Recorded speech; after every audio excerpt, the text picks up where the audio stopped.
Hey everyone, this is Julia with episode number 82 of the Mixology Talk podcast. Now, if you're in the northern hemisphere, then it might be starting to feel a little bit like fall. And when we're recording this, it's just one day into the annual celebration, also known as the availability of the pumpkin spice latte.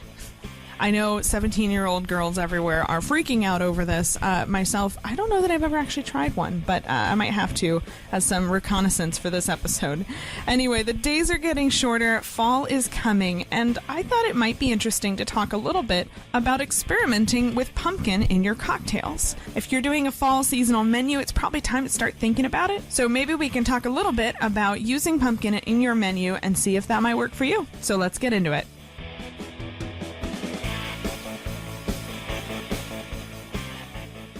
So in light of the availability of the pumpkin spice latte, I think it just makes sense to think a little bit about pumpkin spice cocktails. Yeah, this is, fall is kind of a hard time of the year for cocktails. You know, you're coming out of the peak of season of summer, and now we have still some really good fruit out there, but the trend is definitely starting to turn towards spices and darker spirits. Yeah, a lot of different flavors than we're used to in spring and summer. So pumpkin spice is a great way to kind of dovetail the season in perfectly to your cocktail program. Well, and I would also say, like, joking aside, the pumpkin spice latte is a marketing marvel. It's a phenomenon. It's incredible what they've done. And frankly, like I said, I've never tried one, but I feel like I have to. I feel like I'm culturally missing out on something. I feel like there's something missing, right? We should go get some. Yeah.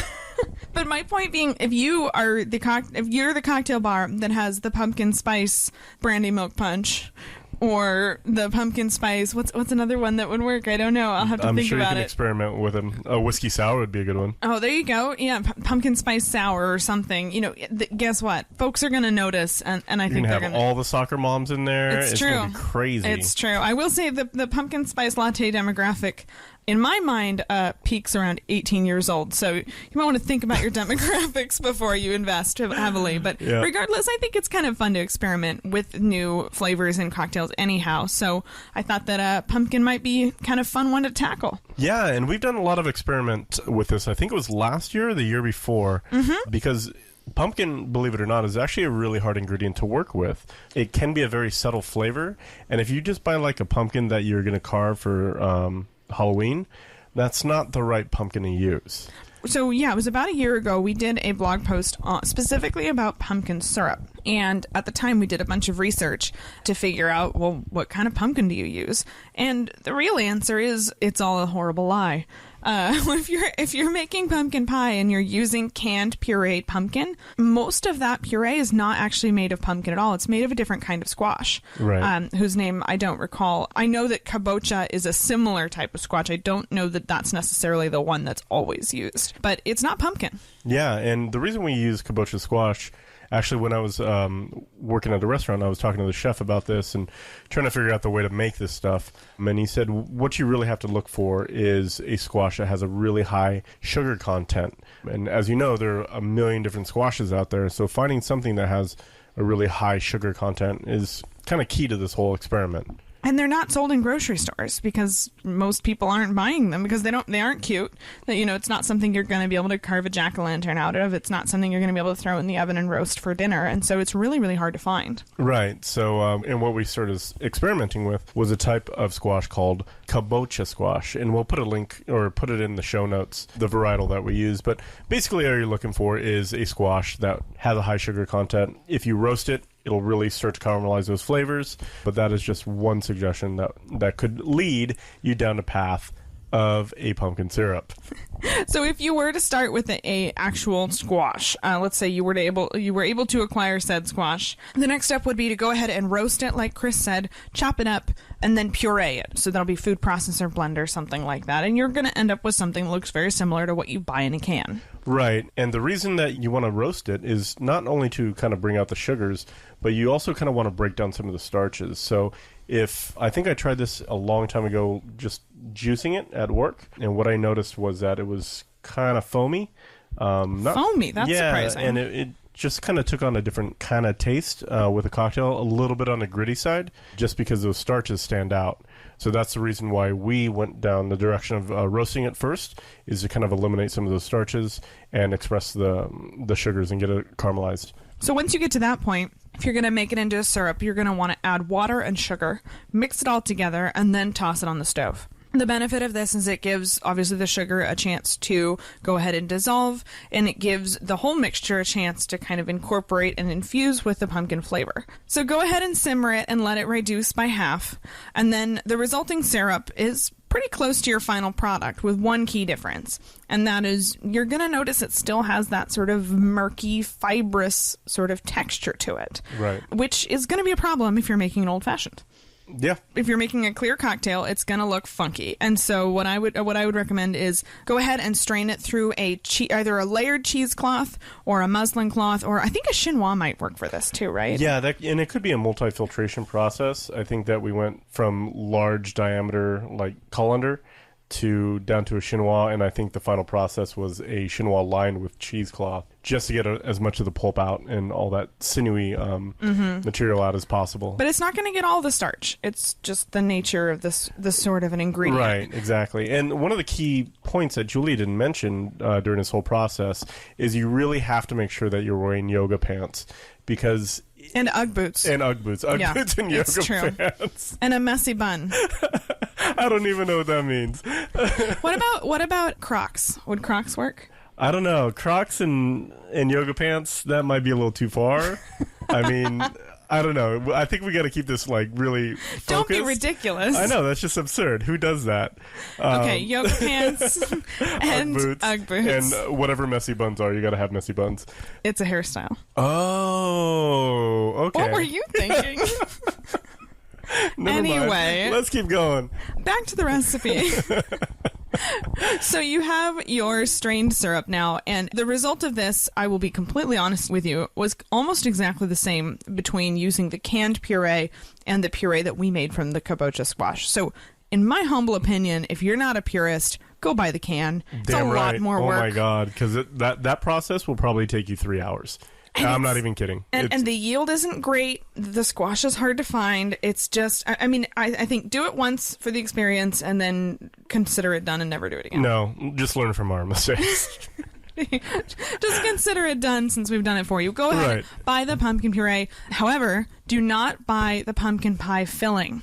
That is a different animal. You do not want that. Pumpkin pie filling is basically pumpkin puree plus sugar plus spices plus other stuff. And I would highly recommend not buying that, because you really want to have the ability to go ahead and add those to your own taste, for your own recipe. So just buy the pumpkin puree. Keep an eye out for that. Perfect. The cans always look exactly the same. I know, they do. I think we did that a couple times. I know, I keep buying the wrong one. It's really annoying. And then I add all the spices and sugar, and my pumpkin pie is just like really, really sweet. It's so delicious. So how did it go? The resulting syrup was really tasty, and it tasted like pumpkin. The problem was it wasn't a very strong pumpkin flavor. Yeah, it's pretty subtle. And once you start to add really intense ingredients like, rye whiskey or you start to play around with it, it could get lost very quickly.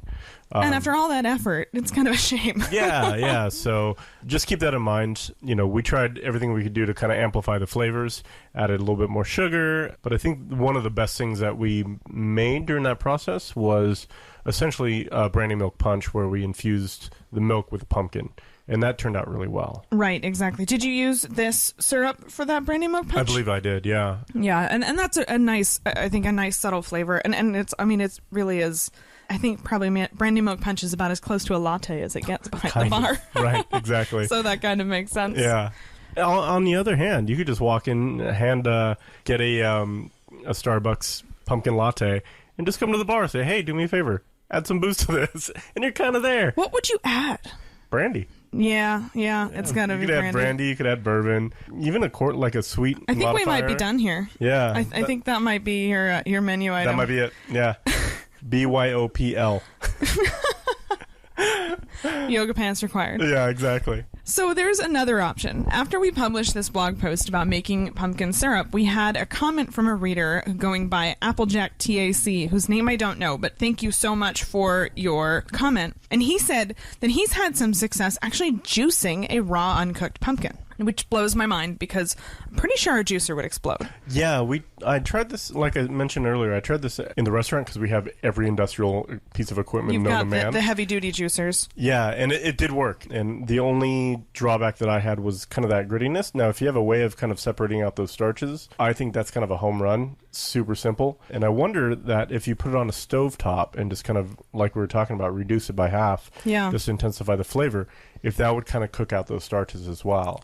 Well, and I would think also, like most vegetables, the cooked flavor is very different from the raw flavor. Right, exactly. And so, just in terms of the actual flavor itself, I would almost think that a cooked pumpkin might be better suited to cocktails. But I can't say because, like I said, we did not try this one at home, so I haven't had a chance to try it. Mm-hmm. So if you have tried it, and especially if you've tried it with cooked and raw, I would love to hear your thoughts over at mixologytalk.com/82. So the other idea that I had was, well, why don't we just go ahead and copy all of the copycatters out there?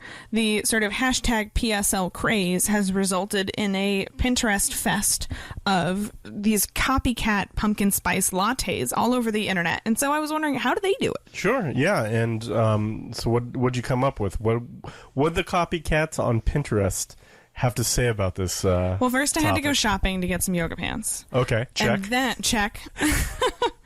No, the interesting thing that I found was that everybody's using pumpkin puree, but they're not worried about straining it out. They're not worried about cooking it. They're not worried about the consistency at all. Okay. Which I thought was kind of liberating. That's nice and simple. You'll make a latte, basically, and you'll make a spiced pumpkin puree, essentially, by adding your typical pumpkin pie spices, give it a mix, throw it all together, and then that's your latte. So, that being said, if your cocktail is not a clear cocktail, if it is especially something with cream in it, I think you can absolutely get away with just using that puree as it is without worrying too much about straining it out. Sure. And one thing to keep in mind when you're working with these pumpkin spices, especially as it pertains to cinnamon, is when you start to boil these ingredients, they have a tendency to kind of coagulate at the very top. And it becomes very stringy. So just keep that in mind. The spices do? Yeah. So when cinnamon hits water, it turns into this slime almost, and you start to boil it. Slime. Yeah, and it's not bad. It's a nice garnish option. Right. But it's something that you will have to consider when you're putting into a final product. You can kind of filter it out. The other thing that you can do is infuse with cinnamon. Like cinnamon sticks. Right, cinnamon sticks, and then it doesn't get that same quality. But once it's like granulated and you throw it in a pot full of water, it turns to slime. Could you put it in afterwards? I mean, certainly cooking with the cinnamon's going to bring out the flavor, but if you want to avoid your slime... Well, and you could also infuse, your spirit with cinnamon. That's if very that's true. how you want to introduce it, great fresh cinnamon on top just to kind of reinforce those flavors. But when you're cooking with cinnamon, as many of you who have done that know, it creates this weird film, and I believe you can strain it away, but it's been years since I've done this, so... Strain the slime, everyone. Strain the slime. Just pay attention, I think. If you got weird stuff on top, you're probably going to want to get rid of that. Right. So here's the other way that you can copy the copycatters, and you're going to laugh. The way to make a pumpkin spice latte, according to a couple people on the internet, this was the minority, but a couple people, is to not use any pumpkin at all. Oh, I see what they done. So they just basically went with just the spices. It's just this, but the title at the top of the page still said pumpkin spice latte, so I don't really know quite how that works, but I think the point is there, and that is pumpkin is a relatively mild flavor, even in these sort of like Starbucksified concoctions. It's actually a pretty mild flavor, and so what you're really getting at is that pumpkin pie spice, which if you look at the label on pumpkin pie spice, there's no pumpkin in it. It's allspice. It's clove. It's cinnamon. It's nutmeg. It's all of these sort of fall spices that just, it's what you think of when you think of Thanksgiving. And so if you're going to go ahead and make a cocktail that sort of evokes this pumpkin spice latte flavor, you may not need to use pumpkin at all. Yeah, and I did a little bit of research before this podcast, just kind of to figure out what pumpkin spice lattes have done to the universe, but this most specifically for What Starbucks. exactly did you find? Something called messy buns or something.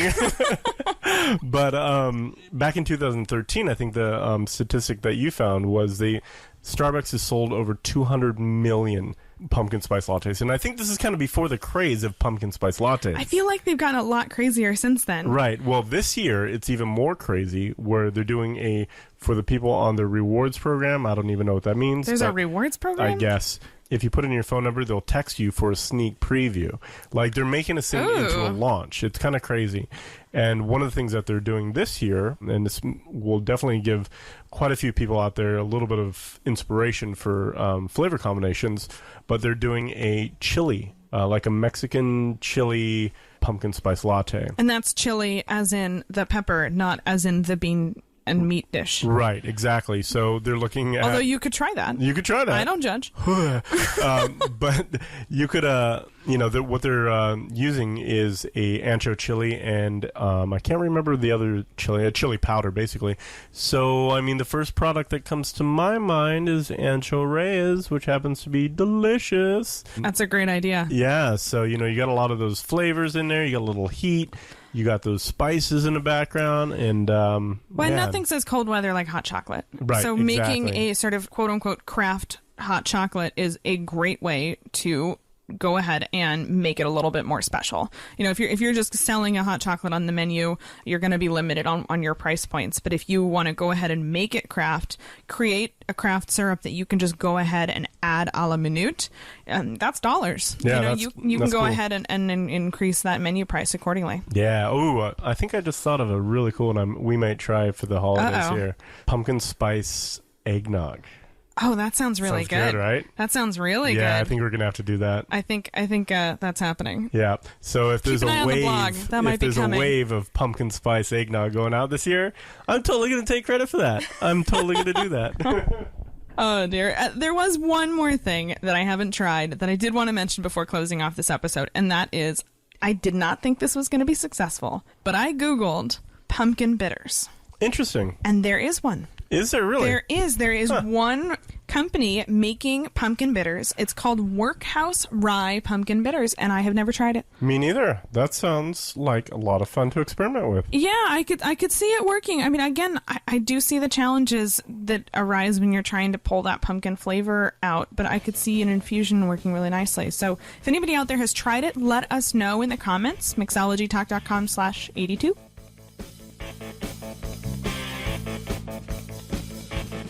So there you go, a couple ideas for getting some pumpkin on the menu, or maybe getting some not quite pumpkin on the menu.